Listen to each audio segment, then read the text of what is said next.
I started 6th grade as a gigantic coward. That might sound unfair to say about an 11-year-old, but when compared to my peers, I was notably more skittish and prone to anxiety.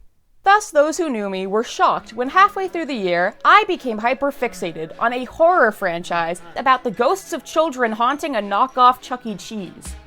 For those of you outside the know, Five Nights at Freddy's, also known as FNaF, began as a series of survival horror games. You play as the night guard at a family entertainment establishment that's been involved in a lot of missing children incidents, the victims of which now possess the animatronics and are trying to hunt you down. I reached the height of my Five Nights at Freddy's obsession back in 2015, before there'd even been talk of the comics, novels, spin-offs, and movie adaptation that we have today. There were only 3 games out, none of us had even heard the name Afton, and the lore was still pretty loose, but that was half the fun. With so little information available about these characters, the fandom was left to fill in the blanks. The first 3 games were all played in first person, and we only ever saw humans in pixelated minigames, so it was up to the fandom to create designs for Freddy Fazbear's staff. We knew just as little about their personalities as we did their appearances, so people began inventing their own. At first, the security guards' portrayals varied from one creator to the next, but over time, the fandom's perception of these literal blank slates began to solidify. Despite none of these characters having any lines in the game, the fandom almost universally agreed that Jeremy spoke with a stutter and Mike swore like a sailor.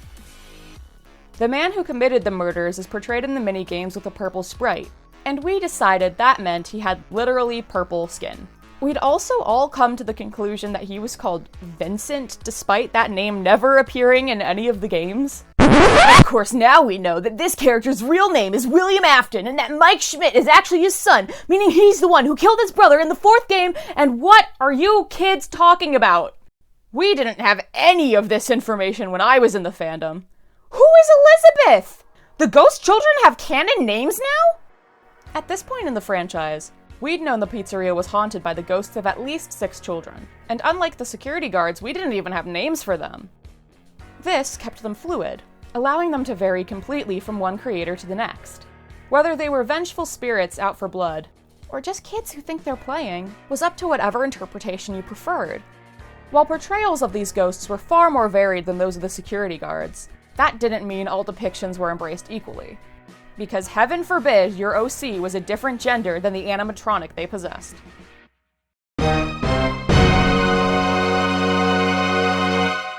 I remember seeing fan art depicting Freddy's ghost as a girl, and the comments section was flooded with people insisting, "Freddy is a boy!"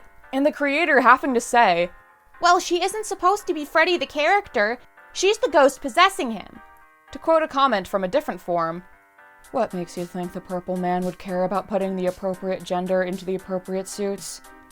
Why can't there be this girl's spirit in a body you read as male?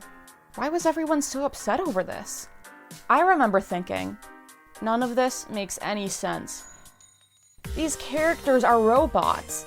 They don't intrinsically have a gender. They've just been assigned one by society.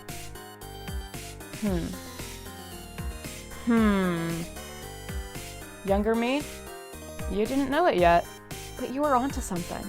I really hope there was a sociologist out there somewhere monitoring the debates we middle schoolers used to get into over these fictional robots' pronouns that had no impact on any part of the canon because it said so much about our concepts of gender. Let's begin with the bun that began it all, Bonnie. The game and its developer both refer to the animatronic with he/him pronouns, but there remained a significant portion of the fandom who just couldn't accept this.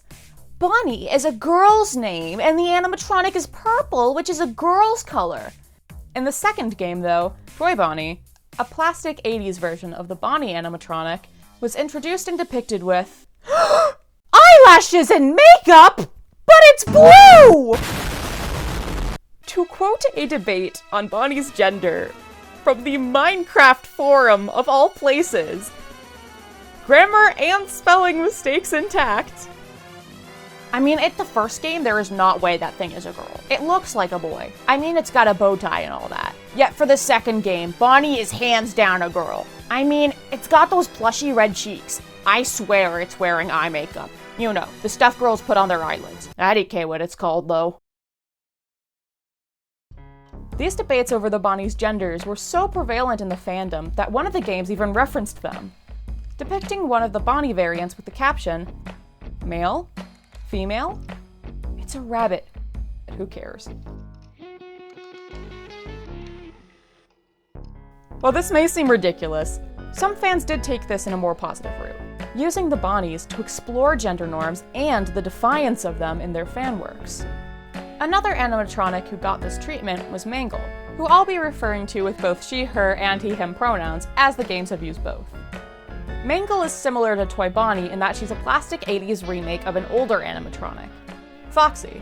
Only with Foxy, you'd be hard-pressed to find someone arguing, in good faith, that he isn't intended to be viewed as a boy. In Mangle's debut game, Five Nights at Freddy's 2, he's referred to solely with he, him pronouns. One of your coworkers explains that the original Foxy was considered too scary, so when designing the plastic remakes in the 80s, they wanted Toy Foxy to be more kid-friendly. This redesign included changing his color scheme from red and orange to white and pink, adding makeup, thickening his eyelashes, and painting his nails. But kids these days just can't keep their hands to themselves. The staff literally had to put Foxy back together at the end of every shift. Eventually they just stopped trying and left him in some kind of take apart, put back together attraction. Now he's just a mess of parts. I think the employees refer to him as just the Mangle. Despite this dialogue, fans insisted that Mangle was a girl, and unlike with Bonnie, they did have evidence beyond the character's appearance. Mangle appears in a bonus challenge called Ladies' Night, where the only other active animatronics are female presenting. This broke people, but it got me to ask, can you be a girl who uses he, him pronouns? The answer is not only yes, but that today I identify as one. In 2015, a fan asked Scott Cawthon, the man behind the FNaF franchise, to settle Mangle's gender debate once and for all. Okay, people have been asking about Mangle's gender for almost a year now, and I think it's time that I finally answer the burning question about whether Mangle is a boy or a girl, so that this community can finally put the matter behind them. And the answer is yes. People weren't happy with this answer. Many of them brushed it off as a joke. But what if we change the tone with which we ask the question? What if it isn't, is Mangle a boy or a girl? But, is Mangle a boy or a girl? Where for the statement to be true, either option works. Yes. Mangle is at least one of those options. Maybe even both. In FNaF World, Phantom Mangle's loading screen has two variants. One that refers to the character with he, him pronouns, and another that uses she, her. Ultimate Custom Night uses both pronouns for Mangle as well, while the Freddy Files even uses its pronouns. In Ultimate Custom Night, Mangle's voice sounds like this. Beautiful. This effect is achieved by layering a masculine and a feminine voice on top of one another. Mangle is both. To get a bit more serious, it stands out to me how Mangle is the only animatronic in Five Nights at Freddy's 2 whose damage was caused intentionally by patrons. The staff gave up on repairing her. Not Freddy, not Chica, not Balloon Boy, but the lipstick-wearing, toenails-painted, pink animatronic that uses he, him pronouns despite those traits. If tweens in 2015 were struggling to conceptualize this gender nonconformity, what must have kids in 1987, when Five Nights at Freddy's 2 takes place, have thought of Mangle? What if the reason they were so violent with him was because they wanted to externalize the discomfort we've seen exhibited in these virtual debates? If you're the type of person who gets trans Five Nights at Freddy's content recommended to them, I doubt you need me to explain the increased risks of violence, especially hate crime-based, that trans and gender nonconforming people face. That's the way that Mangle has been taken apart. But another key aspect of her attraction is supposed to be putting her back together.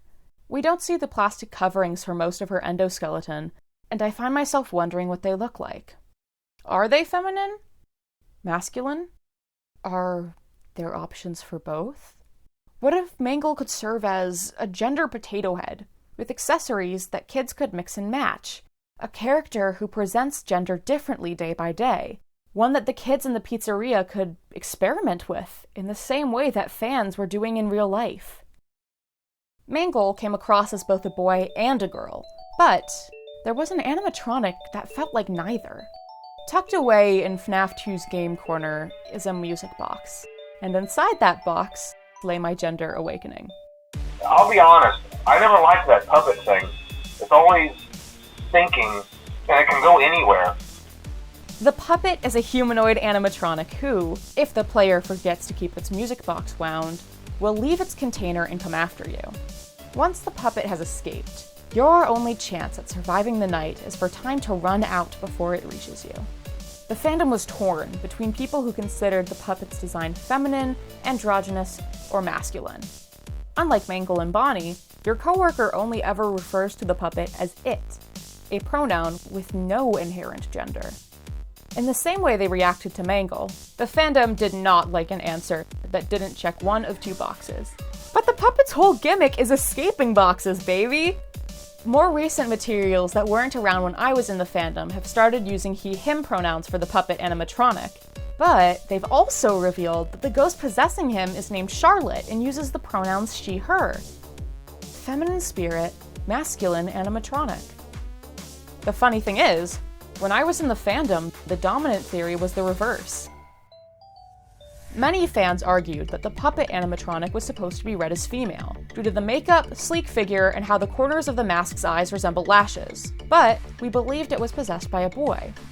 You see, in Five Nights at Freddy's 2, there was a minigame depicting the murder of one of the children. While the child's sprite is too low resolution to determine the gender of, throughout the minigame there is a robotic voice in the background spelling out,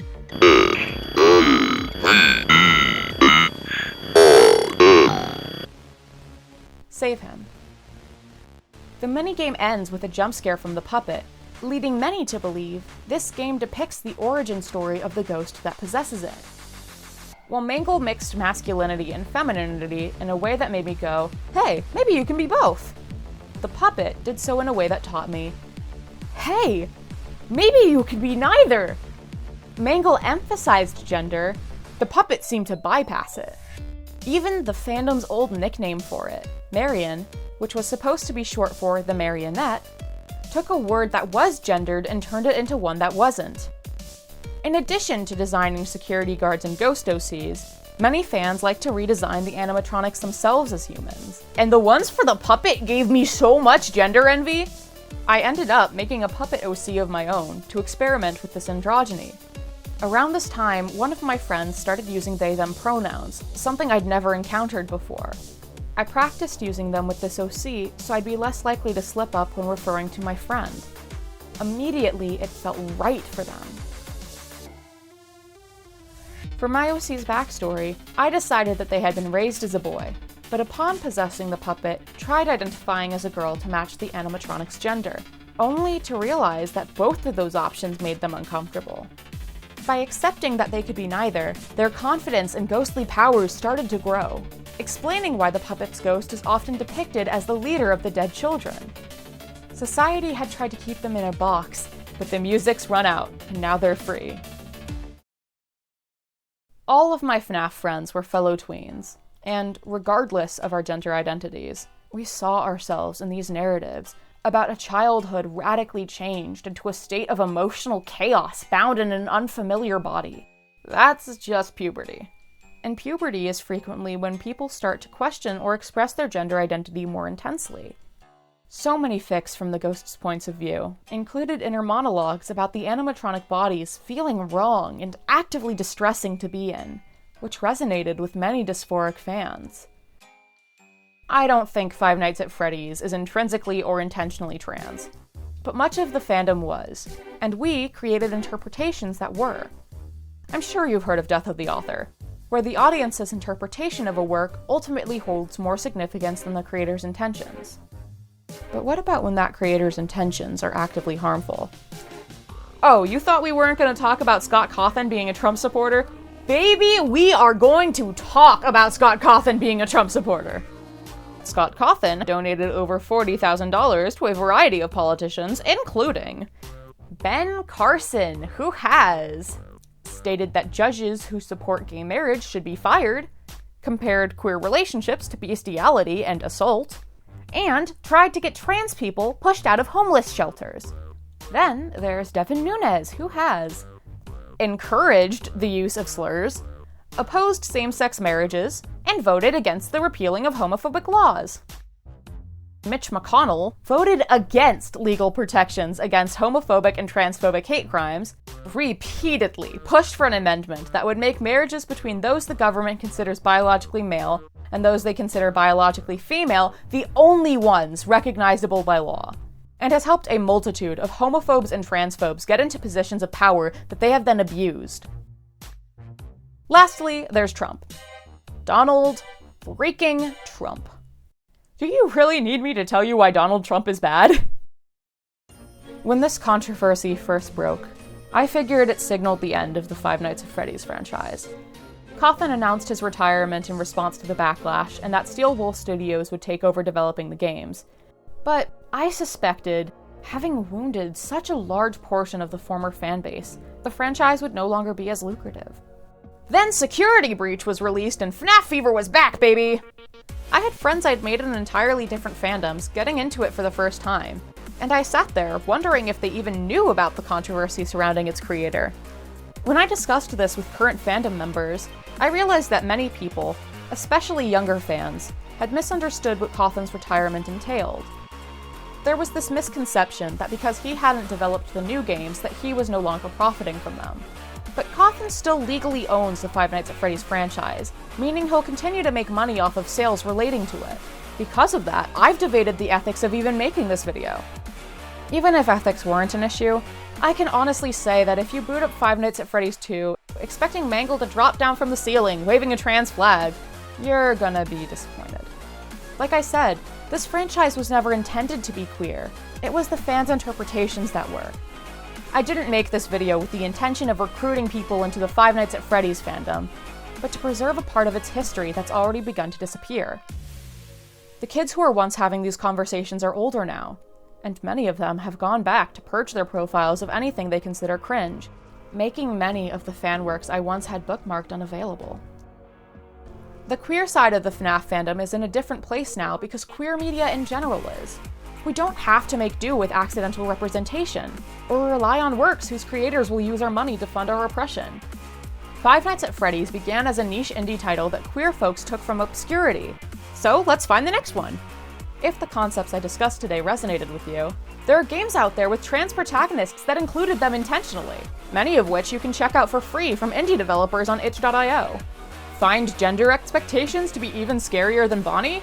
Check out Home, where you play as trans people returning to their childhood house and confronting the trauma of the roles they used to be forced into. Did Mangle, constantly being and reassembled, tug at your heartstrings? The Missing's key mechanic is literally dismembering and then regrowing different parts of the protagonist's body in a way that manifests the abuse and support she receives for being queer. You want a gender-defying puppet? Here, a short interactive fiction piece about a gender-defying puppet. Do you like seeing nostalgic figures from your childhood twisted into something darker? Look into Welcome Home, a website archiving a long-lost kids show that holds a secret in its code. Honestly just here for the furries? The Testimony of Trixie Glimmer Smith is a visual novel based on The King in Yellow with a hyena that I would die for. And if all you want to do is survive against something trying to get you, play Luigi Sleepover, where part of the horror comes from the villain, who only targets men, not considering the trans protagonist to be a real one and instead trying to recruit him. There are games out there that will provide a whole new generation of trans kids with what FNaF fandom once gave me. And I can't wait for them to grow up and make their own video essays on the topic.